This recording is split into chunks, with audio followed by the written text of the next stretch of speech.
Hello again everyone, it's me again, Ate G or Miss G.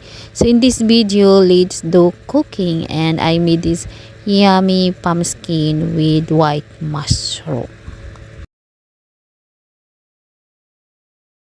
So this is my ingredients. Mushroom, I don't know what kind of mushroom it is, this long and white. So also have sliced pork, pumpkin o kalabasa, shallots, and garlic. So let's do it. So first I slice my meat and wash, and now I need to marinate it. I just put white pepper, salt, and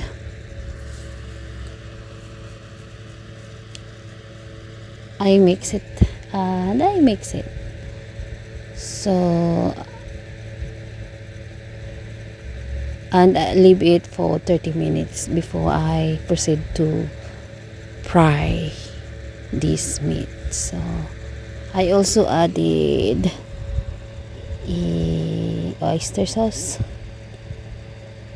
for the taste, more taste of our meat. So be sure that you mix it well so that the taste of our meat is even.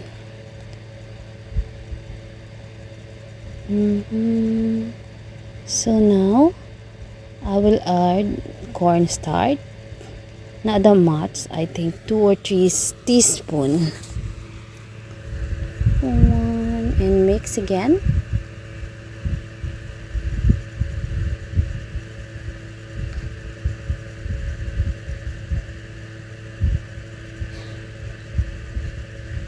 And now ready to fry.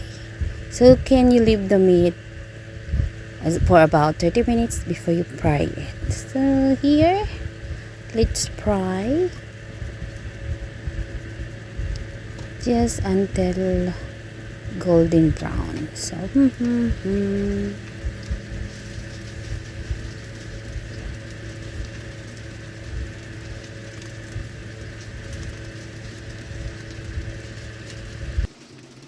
So it's very quick cook because our meat is very sliced into thin, so we don't need to cook it long time. So here I've done cooking my meat, and let's proceed to cook our vegetables. So looks yummy. So here in my pan, I just put oil and fry my garlic and onion until light brown. So until light brown. So in frying garlic and onion, you have to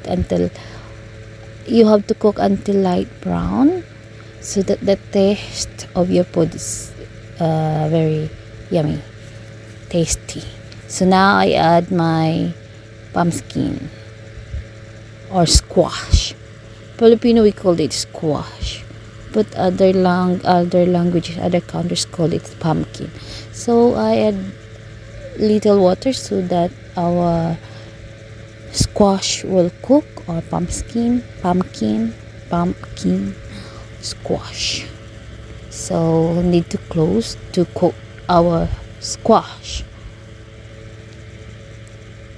Yeah, you can check it sometimes to check if our squash is cooked. Now see, the color of the squash changed, so it means it's already cooked. So I will add now my mushroom. So in cooking mushroom, mga ka-Ate G, you don't need to wash the mushrooms because it absorbs a lot of water. So if you want to wash it right away when you put it in your pan while cooking, so that there is no water, or so that the water will not absorb into your mushroom. So just stir for a while, let the mushroom cook. So this mushroom is easy to cook. So I add black pepper, white pepper, oyster sauce,